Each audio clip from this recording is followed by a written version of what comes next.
설교 목적 진술 먼저 말씀드립니다. 설교 목적은 오늘 여러분에게 주어진 제목과 마찬가지로 새로운 영적 환경, 자의식에 대해서 살펴보려고 합니다. 새로운 영적 환경이라는 것은 정체성이 분명해야 되는데, 자의식이 분명해야 되는데 어떤 자의식이 새로운 영적 환경인가라는 것을 보게 만들 거예요. 다시 말하면 믿음의 사람들에게 있어서 자의식, 다시 말하면 정체성이라고 한다면 나는 아름다운 하나님의 사람입니다 라는 고백일 것입니다. 주님을 믿는다라는 것, 주님을 바라본다라는 것, 그 주님 앞에 있다라는 것은 다른 것이 아니라 하나님 앞에서의 나잖아요. 하나님을 바라보는 나거든요. 그러니까 하나님 앞에서 내가 어떤 정체성을 가지고 있는 거니 아름다우신 하나님의 사람입니다 라는 고백, 그 고백을 실제 여러분의 심중으로부터 하게 만드는 데 설교 목적이 있습니다. 한 가지 살펴봐야 돼요. 그럼에도 불구하고 그러한 자의식을 갖기까지 걸림돌이 있거든요. 그 걸림돌을 제거해야 돼요. 도대체 무엇이 나는 아름다운 하나님의 사람입니다 라는 정체성을 가로막고 있는가? 아름다우신 하나님 앞에 서 있기를 원하는 것을 막고 있는가? 그 걸림돌을 오늘 말씀을 통해서 알게 하고 깨닫게 하고 제거하게 만드는 데 설교 목적이 있습니다. 여러분에게 그런 은혜가 예수의 이름으로 가득할지어다. 이런 식으로 한번 예를 들어볼게요. 가정에서나 또 목사님이 여러분들을 축복할 때 하나님께 쓰임 받아야 된다는 얘기를 많이 하거든요. 틀림없는 사실 같아요. 믿음의 사람이라고 한다면 하나님께 쓰임 받아야 돼요. 그리고 하나님께서 생각하신 만큼, 하나님께서 계획하신 만큼 낱낱이 빠짐없이 다 쓰여지도록 쓰임 받아야 돼요. 그럼에도 불구하고 이 쓰임 받는다라는 개념이 올바르게 정립되어 있지 않으면, 하나님께 쓰임 받고 싶어요 라고 하는 이 소원이 실제 어떤 개념인가 바르게 깨달아 있지 못하면 오히려 신앙생활을 망친다, 그 말입니다. 하나님께 쓰임 받아야 되는데 쓰임 받고 싶어요 라고 이야기하는 그 심중, 마음 깊숙한 의도, 마음 깊숙한 곳으로부터 일어나는 동기가 무엇인지 헤아리지 못하면 오히려 쓰임 받고 싶어요 이것이 여러분의 신앙을 완전히 망치게 만든다는 겁니다. 예를 들면 이런 거예요. 가정에서나 또 교회에서 여러분 쓰임 받는데 크게 쓰임 받으십시오 라고 했을 때, 크게 쓰임 받는다 여기에 주안점을 두고 강조점을 두면 큰일 나요.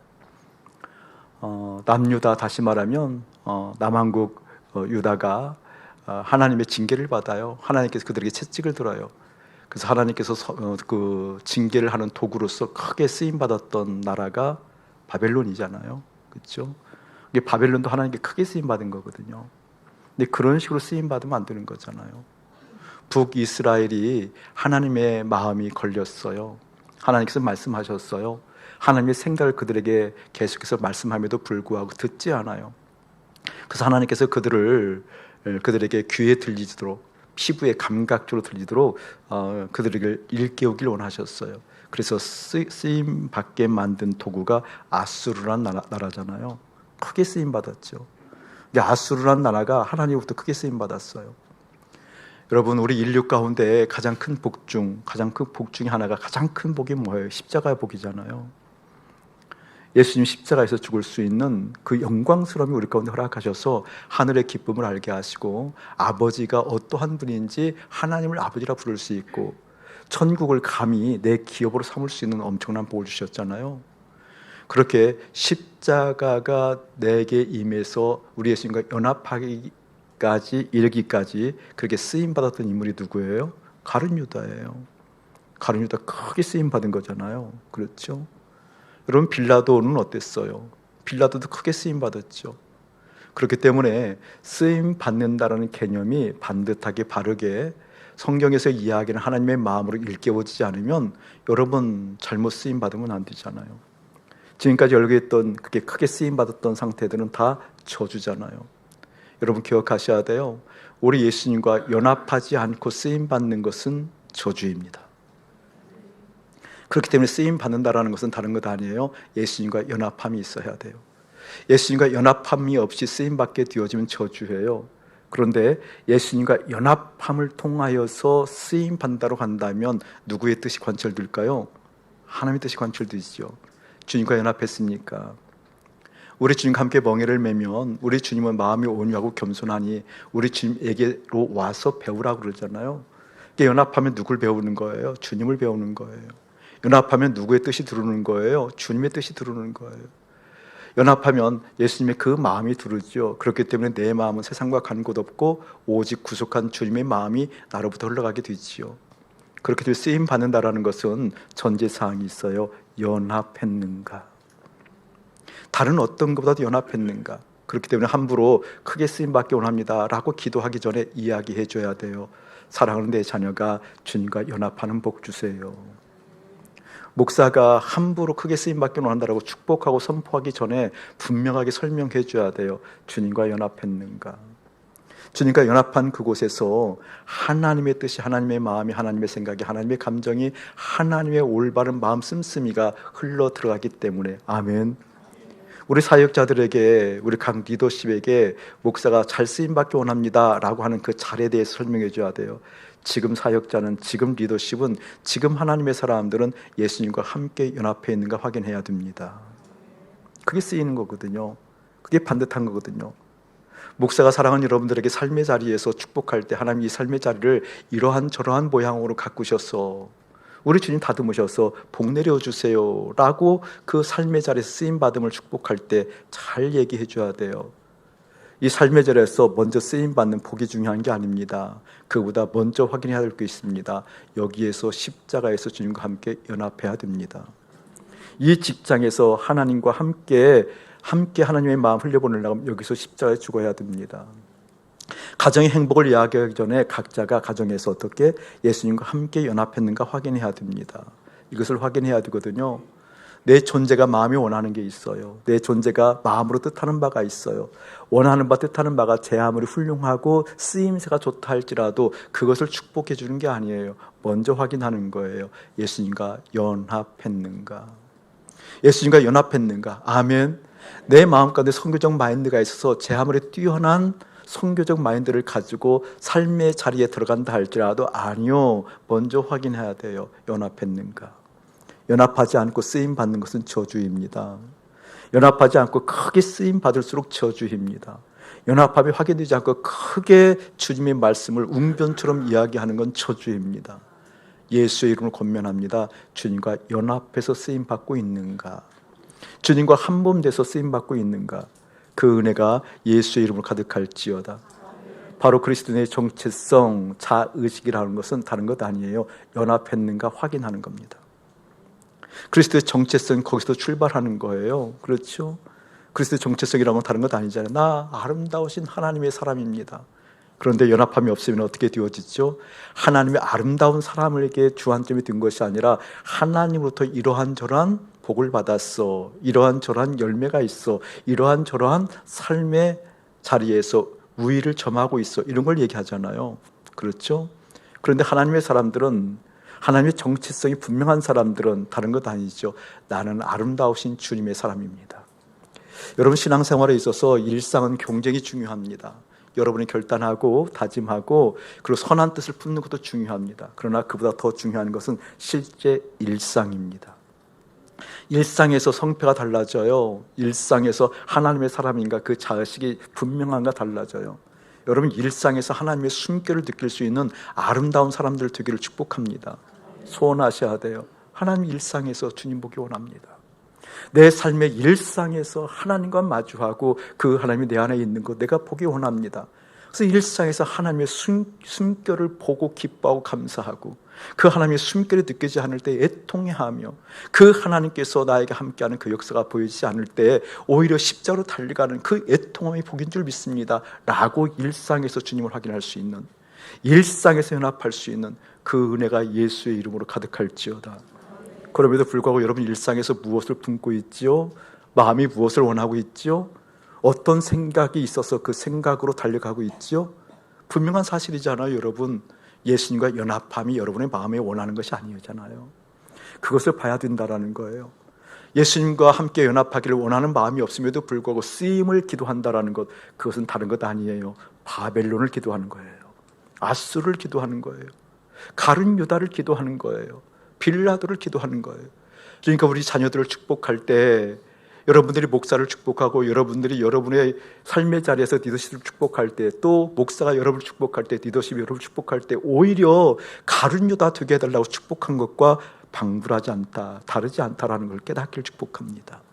사랑하는 교회가, 사랑하는 가족 공동체가 삶의 자리에서 예수님과 연합함이 무엇인지 일깨워지고 예수님과 연합한 사람들이 곳곳에서 일어서는 걸 보기로 합니다. 그래서 예수님과 연합한 당신의 뜻이 일어나는 그러한 쓰임들이 낱낱이 이루어지기로 합니다 라고 밝은 얼굴 되길 축복합니다. 왜 이렇게 찡그리세요? 왜 이렇게 우울하세요? 왜 이렇게 힘겨워하세요? 왜 이렇게 마음 가운데 우울이 있으세요? 왜 이렇게 화를 내세요? 왜 이렇게 마음이 짜증이 나세요? 왜 그렇죠? 내 마음에 원하는 것이 이루어지지 않았기 때문에, 내 마음에 원하는 것이 쓰임받지 않았기 때문에, 내 마음에 원하는 것이 충족되지 않았기 때문에, 목사를 할지라도 내 마음에 원하는 것이 충족되지 않으면 그 불만족스러운 거거든요. 아무리 숨겨도 숨길 수가 없는 거거든요. 그런데 내 마음이 원하는 것이 주님이어서 연합하는 것이 있어서 그 연합한 주님으로 세상과 나는 간곳없고 주님의 뜻이 세상에 펼쳐지는 거 보였을 때 세상의 형편과 관계없이 하늘의 기법이 우리 마음 가운데, 심령 가운데, 환경 가운데 임하여 들 줄 믿습니다. 자, 우리 한번 연극 한번 해보자고요. 웃어요. 시작. 이런 썩수 말고요. 주님이 내 안에 계셔서, 주님이 내 안에 역사하셔서, 주님이 내 마음 가운데 함께 있어서 실제 그 주님으로 안심하는 것이 무엇인지 일깨워지기를 예수의 이름으로 축복합니다. 오늘 본문이 그 본문이에요. 자의식에 대해서, 정체성에 대해서. 나는 하나님의 사람입니다 라는 자의식, 나는 아름다우신 그 하나님의 손길에 붙잡힌 하나님의 영광 가운데 있는 하나님의 사람입니다 라고 하는 그 정체성. 이 정체성이 하나님의 사람을 사람답게, 우리 하나님의 놀라운 사랑과 은혜가 그토록 감사와 기쁨으로 송축할 수 있는 장이 된다, 그 뜻이에요. 자, 앞뒤 거절하고 얘기부터 보고 싶어요. 24장 14절 말씀 우리 합독 한번 먼저 해요.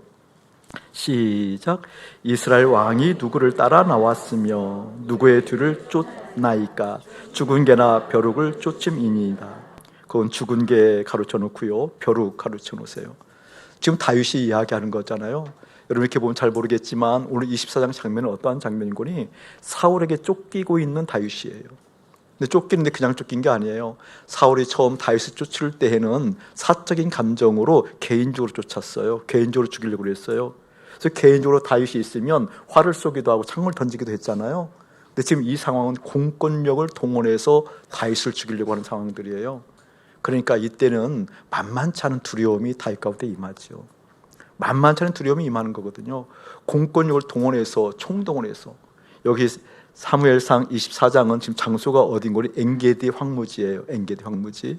엔게디 황무지라고 한다면 사해를 기점으로 해서 서쪽에 바로 옆에 있는 그 황무지가, 광야가 엔게디 광야인데, 거기까지 지금 다윗이 여러 곳을 도망다니다 지금 거기까지 다시 이스라엘 땅으로 들어와서 엔게디 광야까지 있었던 그 장면이거든요. 그 장면까지 지금 사울이 쫓아왔는데 군사 3,000명을 데리고 그 좁은 땅덩어리를 낱낱이 지져요. 지금도 3,000명이면 어마어마한 거잖아요. 그 3,000명 군사가 다윗 하나만 잡기 위해서 온 이스라엘 땅을 이잡듯이 닫다가 이제 엔게디 광야의 엔게디 황무지에 지금 다윗이 있다는 정보를 입수하고 다윗을 잡기 위해서 3,000명을 동원하거든요.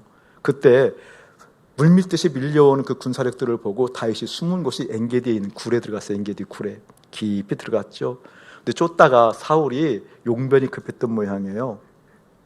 용변도 큰 것이 급했어요. 성경에 보니까 큰 것이 급해서 이제 엔게디 굴에 들어가는 거예요. 근데 굴 속에는 이미 다윗과 다윗의 신복들이 있었잖아요. 그래서 용변을 보고 있는데 다윗의 신복들이 이야기하는 거예요. 왕이시여, 하나님께서 당신에게 은혜를 베푸셨습니다. 왕이시여, 하나님께서 당신에게 기회를 주었습니다. 당신의 가장 걸림돌이고 어려움인 그 어려움을 제거할 수 있는 하나님께서 당신을 이곳까지 인도하셨습니다. 저 사울을 죽이라고 얘기합니다. 근데 여러분 잘 아다시피 다윗이 어떡하죠? 그것을 기꺼이 거절하잖아요. 기꺼이 거절한다? 좀 말이 안 맞네, 그렇죠? 단호히 거절하죠. 언어를 잘 사용해야 돼요. 단호히 거절을 하거든요. 거절을 해요. 거절한 내용이 기름 부음 받았다는 얘기를 우리가 많이 알고 있지만, 저는 오늘 그 관점보다는 정체성, 자의식에 대한 관점으로 보는 거거든요. 다윗이 사울을 죽일 수 있는 절호의 찬스가 왔음에도 불구하고 다윗의 자의식이, 다윗의 정체성이, 하나님 앞에서 내가 누구인가, 하나님 앞에서 나는 어떠한 사람인가, 하나님 앞에서 나는 이런 존재다라고 스스로 선포하고 새겼던 그 정체성, 자의식이 오늘 방금 여러분이 읽었던 14절, 이스라엘 왕이 누구를 따라 나왔으며, 사울 왕이 누구를 따라 나왔으며 누구의 뒤를 쫓나이까, 바로 내 뒤를 쫓는 것인데 나는 죽은 개나 벼룩 같은 사람인데, 죽은 개나 벼룩을 쫓는다니 이게 웬 말입니까? 그런 얘기잖아요. 여러분, 너무나 자기 비하한 것 같죠? 그러나 이 정체성이 가장 보배의 정체성이라는 것을 여러분에게 깨우치게 하려고 하는 겁니다. 오늘 다윗에게 있어서 죽일 수 있는 그 찬스가 있었음에도 불구하고 자기 자의식, 나는 죽은 개와 같아, 나는 벼룩과 같은 미물이야, 어떤 나 같은 미물이, 죽은 개와 같은 내가 스스로 판단하여 이것을 죽일 사건이라고, 스스로 판단하여 교회가 왔다고, 스스로 판단해 이것을 돌파할 수 있는 하나님의 능력이라고 내가 스스로 판단한다는 것 안 돼. 나는 미물에 불과해. 나는 죽은 개와 같처럼 하찮은 비천한 인생에 불과해 라고 얘기했다라는 거예요. 근데 여러분, 이렇게 자기 정체성을 갖기까지 사무엘상 24장에 오기까지 그 전에도 이런 정체성을 가졌느냐? 아니요, 그렇지 않았어요. 원래 본데 다윗은 소년 시절부터 주님을 향한 믿음이 특심이 있었죠. 하나님께서 그러한 다윗을 눈여겨보시고 어디를 가든지 이기게 하셨던 하나님의 손길이 있었죠. 맞아요. 다윗은 집에서도 원래 인정 안 받았어요. 그렇죠? 못 받았죠? 아버지가 인정해 주지 않았어요. 형들은 다 인정했어도 가장 말째했던 다윗은 하나님 아버지가 인정해 주지 않았거든요. 그런 목마름이 소년 다윗에게 들있었어요. 형들은 사무엘 선지자가 와서 이세 선지자가 와서 뭔가 얘기를 할 때에도 그 다윗은 항상 소유됐잖아요. 이게 아버지도 아픔도 물론 있었어요. 그 아픔을 하나님께서 은혜 주셔서 하나님을 아버지 삼게 만들었어요. 맞죠? 아버지 삼게 만들었어요. 이게 다윗은 아버지부터 인정받지 못했던 사람이라 할지라도 하나님과 관계가 좋았던 그 자의식이 분명히 있었어요. 분명히 있었거든요. 그런데 오늘 24장을 읽었는데 21장 한번 더 넘어가 보세요. 사무엘상 21장. 이 장면은 수요일 날 우리 강사 목사님 오셔서 친절하게 하나님의 말씀을 나누었던 본문을 좀 더 새롭게, 좀 깊게 좀 더 보려고 그래요.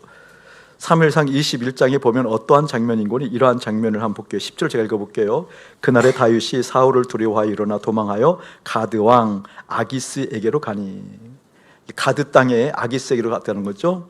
블레셋의 가드 땅에 아기스 왕에로 가니 아기스의 신하들이 아기스에게 말하되 이는 그 땅의 왕 다윗이 아니니까 무리가 춤추며 이 사람의 일을 노래하여 이르되 사울이 죽인 자는 천천히요 다윗은 만만이로다 하지 아니하였나이까 한지라.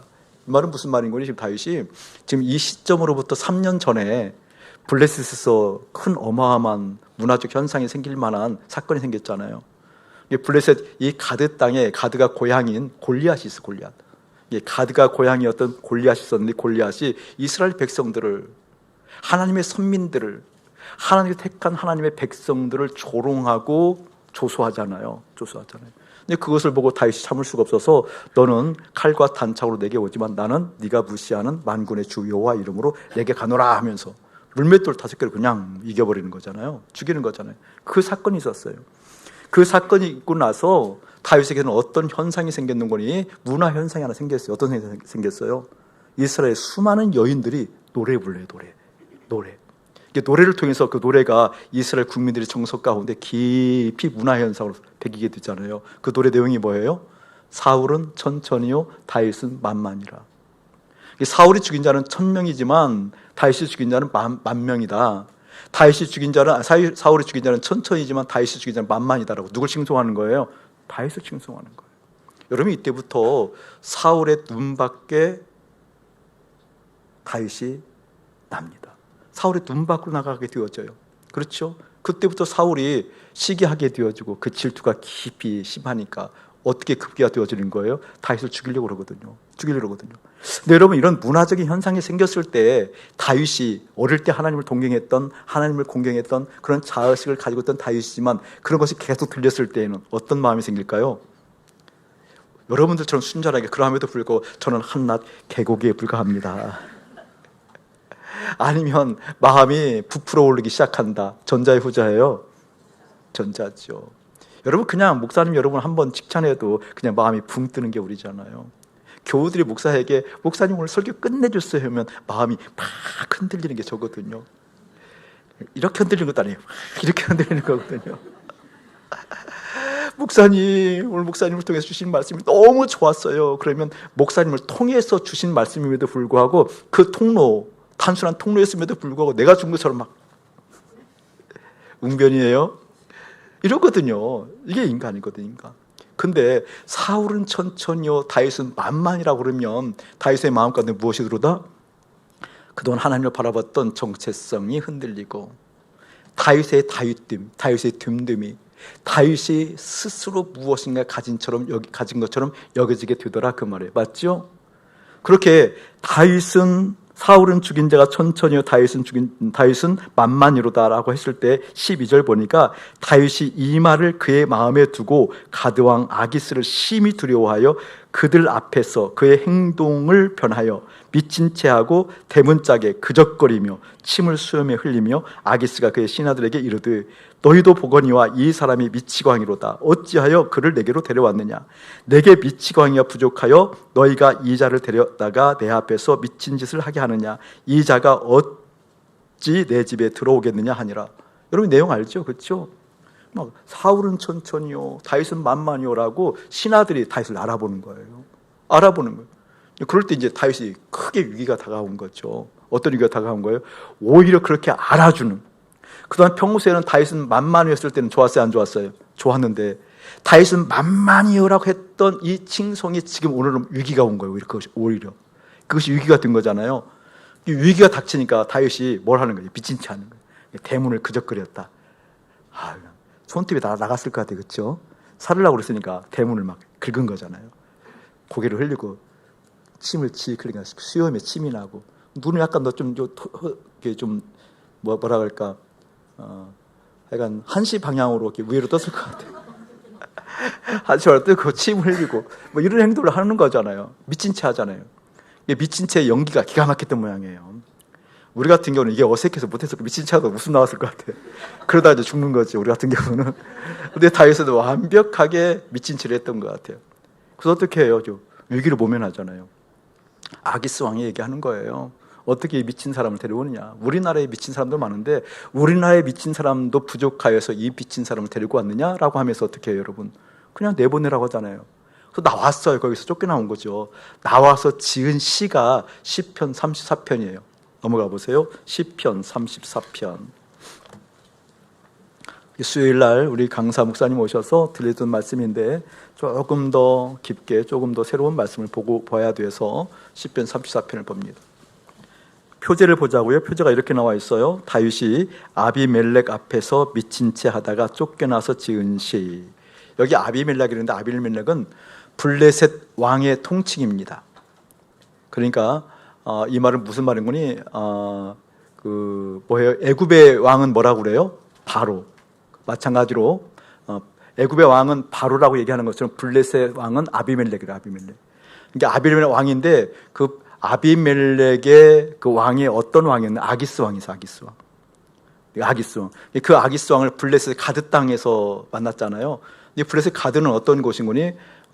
뭐예요? 골리앗의 고향이에요. 골리앗의 고향. 하필이면 그리 가가지고 만났어요. 만나서 미친 채 하다가 도망 나와서 지은 시가 34편인데 거기서 죽을 상황에서 모면에서 나와서 지은 시가 34편인데 주로 이 34편을 이해할 때 죽을 상황에서 모면했다, 죽을 상황에서 부르짖었다, 죽을 상황에서 하나님께 부르짖가 응답했다 이렇게 이해하는데 그렇게 이해하면 큰일 납니다. 전혀 그런 내용이 아니에요. 여기는요. 지금 그런 죽을 상황에서 구원받았다라고 한다면 이 시편의 내용들이 달라야 돼요. 근데 굉장히 어색해요. 보세요. 1절 한번 제가 읽을게요. 내가 여호와를 항상 송축하며 내 입술로 항상 주를 찬양하리이다 라고 하면서 내 영혼이 여호와를 자랑하리니 곤고한 자들이 이를 듣고 기뻐하리로다. 나와 함께 여호와를 강대하시다 하며 함께 그의 이름을 높이세라고 얘기하며 내가 여호와께 간구하며 내게 응답하시고 내 모든 두려움에서 나를 건지셨도다. 그들이 주를 앙망하고 광채를 내었으니 그들의 얼굴은 부끄럽지 아니하리로다. 여러분 저를 보실래요? 하나님께서 뭔가 구원해서 하나님을 찬송한다, 항상 송축한다, 그리고 여호와 이름을 자랑한다, 그리고 공고한 자들이 이를 듣고 기뻐했다, 이런 내용들이라는 것은 그 구원의 실제 어떤 뭐랄까 드라마틱한 구원의 내용이 실제 뭔가 좀 달라야 돼요. 근데 지금 블레셋 가드 땅에서 아기스 왕으로부터 탈출했던 계기는 다윗이 어떤 형편이에요, 여러분? 미친 채 하다가 그냥 눈은 흰자가 나오게 하고 침 흘리고, 그러니까 막 그것도 연기가 부족하니까 이제 대문을 막 긋고 긁으면서 막 흥얼거렸을 거 아니에요, 그렇죠? 히히 웃기도 하고 넌 누구 뭐 이러고 그랬을 거 아니에요. 그렇잖아요, 여러분. 이런 행동을 하다가 도망 나왔는데 하나님을 자랑한다? 이런 행동을 나왔는데 오, 주님이 나를 구원하셨습니다, 나에게 완벽한 미친 연기를 하게 만드셨습니다, 이런 내용일까요? 이런 그런 내용 아니잖아요. 뭔가 그 상황에서 이런 정도 찬송시를 지으려고 하면, 찬양시를 지으려고 하면 어떻게 해야 되는 거니? 가드 땅이 골리앗의 고향이기 때문에 지금 블레셋 사람들에게는 다윗을 잊어버릴 수가 없어요. 다윗은 왼수 중에 왼수거든요. 그 소년 다윗이 자기들의 우상처럼 새겼던 골리앗을 그 다른 것도 물맷돌 2개를 그냥 죽였으니까 처참하게 뭔가 큰 자원을 잃어버린 것도 있지만 국민들 사기가 말이 아니에요. 소년이 와서 그 거대한 골리앗을 이겨버렸으니까, 와, 저 나라가 믿는 하나님이 있는데 그 하나님 함께하면 소년 가운데 역사에서 골리앗을 이길 수 있어, 이런 정서적 분위기니까 지금 블레셋에는 뭐예요? 온통 침울한 분위기였거든요. 그러니까 지금 마음 가운데 가득 다윗의 존재를 잊어버릴 수가 없어요. 잊어버릴 수가 없죠. 그렇게 골리앗이 지금 이제 골리앗을 죽인 다음에 도망자 생활들을 생각해보면 이때가 한 3년 후거든요. 3년 후기 때문에 다윗이 생각해서 이제 더 이상 이스라엘에 머물 수 없으니까, 사울이 그렇게 추적하니까 도망갔는데 3년이나 지났으니까 혹시 잊었을까 하고 간 것 같아요. 근데 잊을 수가 없죠. 잊어버릴 수가 없죠. 그런데 하나님께서 구원했다고 한다면 이런 정도는 돼야 하거든요.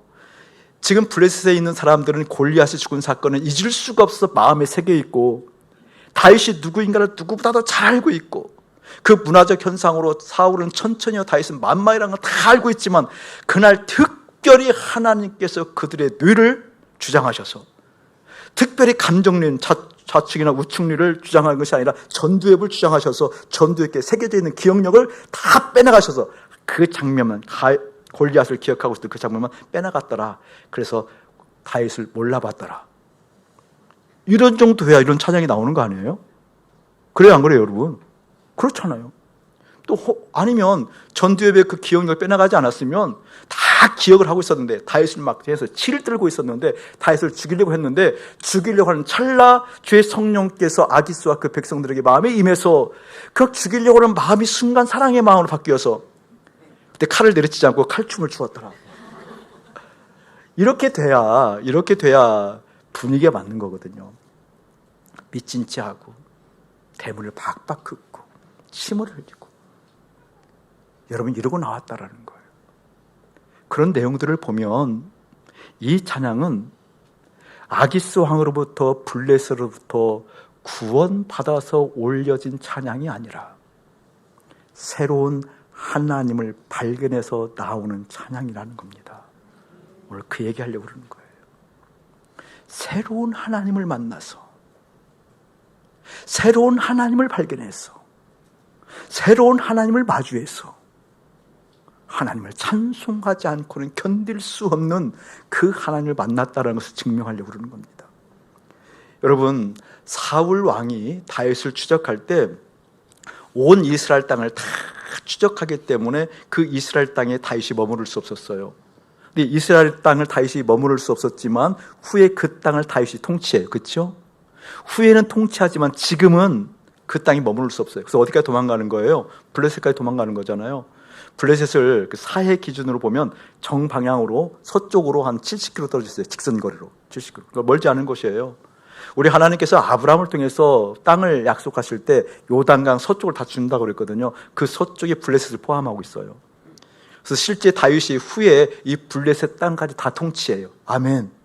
다 통치해요. 후에 통치하는 그 땅이지만 지금은 거기에 발 붙일 수 있어요? 없어요? 없어요. 그 이유가 무엇일까? 후에는 통치하지만 이스라엘을 있을 수도 없었고, 후에는 통치하지만 블레셋에서 머물 수 없었던 그 땅을 후에는 통치하지만 쫓겨서 나올 수밖에 없었던 다윗의 비참한 마음이 아니라 이 하나님을 송축했던 까닭이 무엇일까? 어떤 내용일까? 여러분 생각해 보라고요. 다시 한번 상기합니다. 사울은 천천히요, 다윗은 만만이라고 했을 때 다윗의 마음 가운데는 우리 하나님 하셨어라고는 정체성보다 지금 누구가 뿌듯한 거예요? 내가 뿌듯한 거라니까요. 뿌듯한 거예요. 심지어 여러분 자녀가 뭐 서울대만 들어가도 뿌듯이 그 교반에 하루를 찌르는 사람들 내가 봤거든요. 우리는 이제 서울대 간 사람이 없기 때문에 없는데 실제 그런 거거든요. 그런 일들이 일어난다니까. 그 마음이 있었어요. 그 마음. 자, 그 마음이 있었는데 오늘 그렇게 다윗이 만만이라고 했던 그 칭송받음이 오히려 죽을 상황으로 몰리게 되어지잖아요. 미친 채 하면서 깨달은 게 있어요. 미친 채 하면서 깨달아진 게 있어요. 미친 채 하면서 다시 발견한 하나님이 있어요. 여기는 하나님의 깊숙한 의도가 있다는 거예요. 더 이상 이스라엘 땅에 머물 수 없도록 하나님의 강력한 밀어붙임이 있었던 거예요. 이스라엘 땅에 머무를 수 없었고 쫓겨나갈 수밖에 없었던 그 환경을 계속해서 우리 하나님께서 밀어붙여서 어디까지 간 거예요? 블레셋까지 간 거예요. 블레셋에서도 견딜 수가 없었어요. 있을 수가 없었어요. 그렇죠? 하나님께 계속 밀어붙인 이유가 뭘까? 여러분 예전에 생각해보라고요. 예전에 다윗의 모습은 골리앗을 죽일 때만 해도 다윗의 마음 가운데 하나님이 있으니까 그 정체성이 자식이 다르니까 어떤 의식을 가지고 나왔는지, 너는 칼과 단창으로 나오지만 나는 만군 여호와 체바우트 하나님의 군대로 나는 너에게 가노라. 아멘. 다른 사람들 그 군대를 못 봐요. 여호와 체바우트 하나님의 군대를 못 보죠. 나는 만군의 여호와. 다윗의 눈에는 뭐가 보였다는 거예요, 여러분? 하나님의 군대가 보였다는 거예요. 골리앗도 하나님의 군대를 못 보고 사울 왕도 하나님의 군대를 못 보고 선민이었던 하나님의 백성들도 하나님의 군대를 못 보고 자기의 친형들이었던 하나님의 군대를 못 봤는데 그 소년 다윗은 뭘 봤다는 거예요, 여러분? 하나님의 군대를 본 거잖아요. 아멘. 하나님의 군대를 본 거예요. 그런 다윗이 블레셋까지 쫓겨왔을 때는 같은 블레셋이에요. 지금은 오히려 골리앗은 죽었어요. 없어요. 그럼 이들에게도 막 아기스가 막 그렇게 쫓아왔을 때 그 옛날 그런 자의식이 있었다고 한다면 태연에게 얘기하잖아요. 너희들 안 보이지? 하나님의 군대 안 보이지? 너희들이 나를 죽인다고? 이렇게 나와야 되는데 왜 미친 채 했을까? 너희들 그 하나님 군대 안 보이지? 내가 지금 홀로 있는 것 같아? 너희들 눈에 나 혼자인 것 같아? 나 혼자인 것 같아? 여러분 제가 지금 설교하고 좀 혼자 설교하고 있는 것 좀 보여요? 그러니까 여러분 눈은 안 되는 거예요. 그러니까 여러분들 눈은 아닌 거예요, 아직. 근데 저는 여러분들 진짜 혼자씩 보여요. 생각 잘 하셔야 돼요. 그렇게 말할 뻔 하잖아요. 그런데 왜 미친 채 할 수밖에 없었을까? 왜 하나님께서 그걸 거둬가셨을까? 하나님의 의도가 있어요. 다윗 뼛속 깊이 새겨두고 싶은 것이 있었어요. 뼛속 깊이 그의 신비에, 그의 마음 깊숙한 곳에 뼈 하나하나에 새겨두고 싶은 것이 있었다니까요. 뭔지 아세요? 다윗아, 네가 만만이 아니라 내가 만만이다. 사울은 천천히요, 다윗은 만만이요 라고 했던 그 개념이 완전히 사라지고 평생 기억하거라, 내가 만만이다. 소년 다윗에게 내가 만만이기 때문에, 만만인 내가 만군의 주 여호와 체바우트가 있었기 때문에 골리앗을 죽였던 그 정체성 자의식을 잊지 말아라, 내가 만만이다 라는 것을 다윗이 미친 채 하면서 깨달은 겁니다. 거기서 구원받아서 이런 찬양이 나온 게 아니에요. 거기서 새로운 하나님을 만난 거예요. 하나님, 나는 그 하나님과 연합함이 없으면, 나는 그 하나님과 연합된 한몸됨이 없으면 나는 여지없이 미친 채 하고 살 수밖에 없는 인생입니다. 나는 여전히 내 자의식이 하나님이 없으면 안 된다는 그 자의식이 없으면 나는 미친 채 할 수밖에 없는 인생입니다 라고 깨달았다, 그 말입니다. 아멘. 그 사무엘상 21장에 비롯되어진 이 정체성이 있었기 때문에 24장에 비롯된다라는 거예요. 사울을 죽일 수 있는 교회가. 한편 생각하면 다윗에게 있어서 가장 큰 걸림돌이었고, 그 사울왕으로부터 쫓긴 바가 없으면 승승장구할 터인데, 사울왕이 다윗을 쫓아가는 그 장애물만 없어지면 하나님의 뜻을 펼치는데 용이할 텐데, 그래서 어떻게 사울을 죽일 수 있는 찬스가 왔음에도 불구하고, 사울을 죽일 수 있는 그 찬스가 하나님의 은혜라고 해석할 수 있음에도 불구하고 이제는 어떤 자의식이 있는 거예요? 나는 한낱 죽은 개에 불과합니다. 나는 한낱 벼룩에 불과합니다. 죽은 개가 무슨 판단하겠어요? 죽은 개가 무슨 쓸모 있겠어요? 죽은 개가 무슨 스스로 어렵다고 얘기하겠어요? 그러하니 하나님께서 죽이라는 사인이 직접 오지 않는 한 죽일 수 없다. 이미 주님께서는 기름 부음에서 얘기했다. 이미 하나님께서는 먼저 얘기했다. 기름 부음 받은 자는 하나님 하신다는 얘기를 했다. 그렇게 되면 나는 죽일 수 없다 라고 하는 그 자의식이 새로운 영적 환경이란 이야기입니다. 여러분에게 그 은혜가 깊이 깨달아지기를 예수의 이름으로 축복합니다. 하나님께서 우리 한 사람 한 사람을 붙들고 물으시거든요. 저는 정말 이제는 심정으로 좀 괴로워요. 예전에는 괴로워도 좀 참는 게 됐어요. 괴로움을 참는, 견디는 능력이 사라지다 이런 개념은 아닌 것 같아요. 오히려 견디는 힘은 더 커지는 것 같아요, 제가. 그런데 유독 참을 수 없는 몇 가지가 참을 수가 없는, 정말 참을 수 없는 어떤 의로움이 스스로 의를 여기는 그 의가 아니라 하나님의 의가 임하는 느낌 받아서 정말 싫은 게 있어요. 듣기 싫은 게. 그것이 무엇인 줄 아세요, 여러분? 저는 많은 분들이 십자가 죽는 게 안 돼요 이 소리를 듣거든요. 정말 안 돼요 라고 묻거든요. 근데 저는 그분들의 마음이 실제 거짓말이라는 걸 알아요. 이렇게 단정적으로 얘기해서 미안한데 실제 증명을 할게요. 증명을. 여러분, 그것은 여러분이 뭔가 착각하고 있기 때문에 그렇다니까요. 일부러 오늘 여러분에게 헌금 시간에 이야기한 거예요. 여러분, 돈 벌고 싶은 만큼 하나님을 벌고 싶은 적이 있었나요? 그렇게 마음이 원해본 적 있나요? 여러분이 자녀가 잘 되고 싶은 것만큼 하나님 벌기를 원한 적이 있나요? 없어요. 그럼에도 불구하고 안 된다고 얘기하거든요. 우리 자녀들이 공부하고 싶어하고 성공하고 싶어하고 무엇인가 으뜸되고 싶어하고 하는 그만큼 하나님을 사랑하기를 원한다고 해본 적이 있나요? 대학 입시에 들어가고 취직하고 싶은데 전국 가고 싶어하는 마음이 그만큼 되고 싶은 적이 있었나요? 다 거짓말이라니까. 다 거짓말이라니까. 마음이 원하는 것이 다른 곳에 있었다 그 말이에요. 오늘 다윗이 깨달은 것이 그거라 그 말이에요. 그의 정체성이, 자의식이 깨달아진 게 그 말이란 거예요. 사람들이 만만이라고 그러니까 내가 진짜 만만의 능력을 가진 사람처럼 그때부터 내 마음이 원하는 것이 그거였다 그 말이에요. 그 소리를 그렇게 좋아했고, 설교 한 번 잘한다고 하면 그게 좋아서 그냥 우쭐대는 이 못난 목사처럼,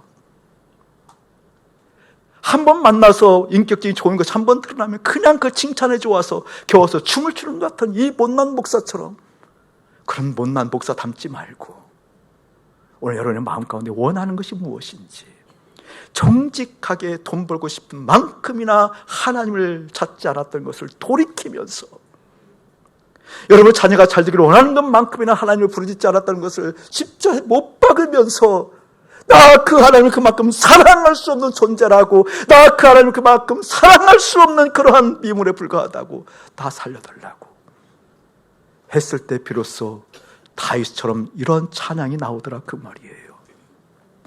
이것은 구원받아서 온 찬양이 아니에요. 하나님을 다시 만나서, 새로운 하나님을 만나서 그렇게 정체성이 변했던 다윗이 어떻게, 이제는 나는 한낱 죽은 개에 불과합니다. 벼룩에 불과합니다. 그 하나님 앞에 있습니다. 그 하나님의 의견이 나에게 들려져야 됩니다. 한 주간 깊은 주님 앞에 머금이 있기를 주의 이름으로 축복합니다. 성경에 보면 다윗이 하나님 앞에서 위기가 찾아오는 장면이 한 3번 정도가 있어요. 하나님의 진노를 샀던 첫 번째는 하나님께서 어디를 가든지 이기게 하셨던 하나님의 손길을 잊어버리고 승승장구하던 다윗이 자부심이 생겼어요. 나라가 번성해요. 국력이 막강해졌어요. 그래서 인구 개수를 해요. 군사력 개수를 하고. 우리 일반적 관점 가지면 준비하고 점검하고 새롭게 하는 것은 누가 뭐라고 하겠어요. 그런데 우리 하나님은 속지 않으시잖아요. 우리 중심을 보시니까.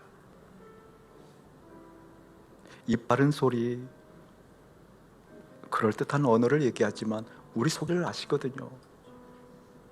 다윗의 속을 꿰뚫어 보셨어요. 그것은 네가 준비하는 순전함이 아니라 스스로 자부심을 느끼는, 긍지를 느끼는, 그것을 보고 하나님의 진노가 임하면서 다윗이 쇠락하기 시작합니다. 오늘 똑같은 부분이에요. 똑같은 마음을 본 거예요. 사울은 천천히요, 다윗은 만만이라고 했을 때 그 문화적 현상을 즐기고 스스로 만만이 든 것처럼 여겼던 그 마음을 주님 깨뜨려 보신 거예요.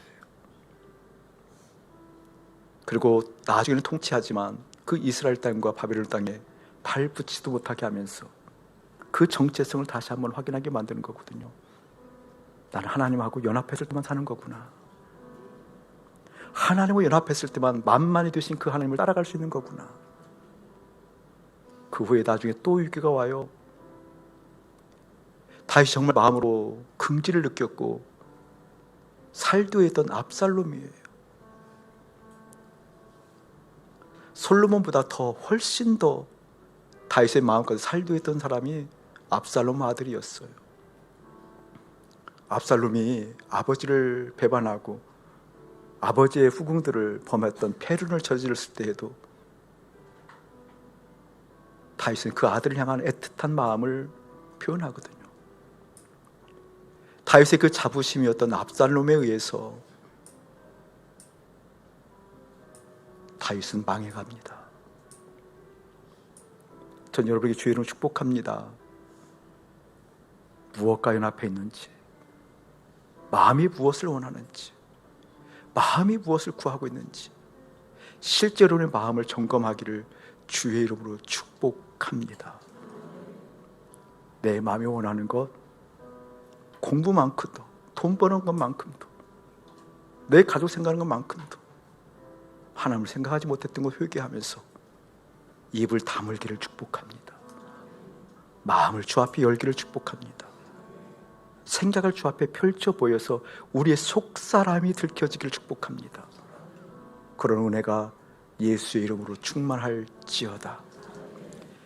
이제는 우리 주 예수 그리스도의 은혜와 우리 아버지 하나님의 극진하신 사랑하심과 성령 하나님의 감화감동 교통하심이 새로운 영적 환경, 자의식, 극히 주님과 함께 연합한 정체성을 갈급하며 그러하지 못했던 우리의 존재를 돌이켜 회개하며 주님을 부르짖는 거룩한 백성들 가운데에 이대로부터 영원 무궁토록 함께 할지어다. 아멘.